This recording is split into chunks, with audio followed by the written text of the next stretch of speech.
Une femme stupide a délibérément mis du rouge à lèvres sur le chargeur. Elle a accidentellement laissé une trace de rouge à lèvres sur la main de son mari. Elle a ensuite sorti un jouet de sa poche et l'a posé sur la tête de son mari. Après avoir fait tout cela, la femme a immédiatement réveillé son mari en criant. Le mari a sursauté et a rapidement jeté le jouet qui se trouvait sur sa tête. Pendant que son mari ne faisait pas attention, donner un coup de pied au jouet et le faire rouler sous le lit. Elle a ensuite dit à son mari que le jouet s'était enfui. L'homme a commencé à inspecter son corps et a découvert une tache rouge sur sa main. Il a pensé qu'il avait été mordu par le jouet et a été pris de panique. La femme proposa de lui verser un verre d'eau pour le calmer. Pendant que l'homme ne faisait pas attention, elle mit un peu de cocaïne dans le verre. L'homme, qui n'en savait rien, prit le verre et but. Mais l'instant d'après, il s'évanouit. Au bout d'un certain temps, l'homme se réveilla enfin. Quand il arriva dans le salon, il vit la femme et sa meilleure amie, qui regardaient ses photos en pleurant. L'homme s'empressa de dire qu'il n'était pas mort. Mais malgré ses efforts pour taper sur la table, les deux femmes ne réagirent pas. L'homme pensa que les deux femmes lui faisaient une blague. Pour mettre fin à cette farce, il prit le vase préféré de la femme et le brisa. Il pensait que la farce était terminée. Mais la femme dit que c'était sûrement le vent. Les deux femmes s'apprêtèrent à fermer la fenêtre. Désespéré, l'homme commença à croire qu'il était peut-être vraiment mort. À ce moment-là,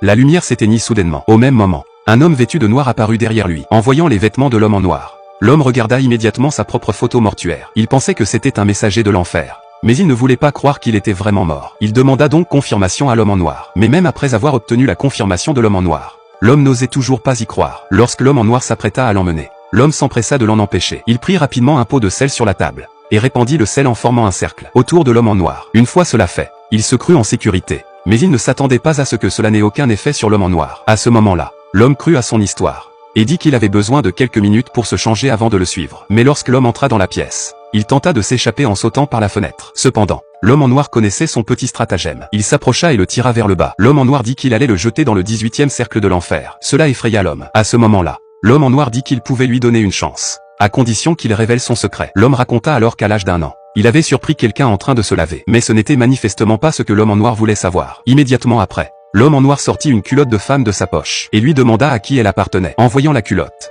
l'homme paniqua et répondit précipitamment qu'elle appartenait à sa femme. Mais l'homme en noir répondit que sa femme ne pouvait pas porter cette taille. Sachant qu'il ne pouvait plus cacher la vérité, l'homme avoua qu'il appartenait à sa secrétaire. Après avoir appris ce secret, l'homme en noir décida de le laisser partir. L'homme était soulagé d'avoir échappé au pire et était ravi. Mais lorsqu'il ouvrit les yeux, il découvrit que sa femme le regardait fixement. Elle lui dit, l'homme comprit alors que tout cela n'était qu'un piège. L'homme en noir et son meilleur ami étaient en réalité des avocats engagés par sa femme, dans le but d'obtenir des preuves de l'infidélité de son mari. Au final, l'homme allait tout perdre.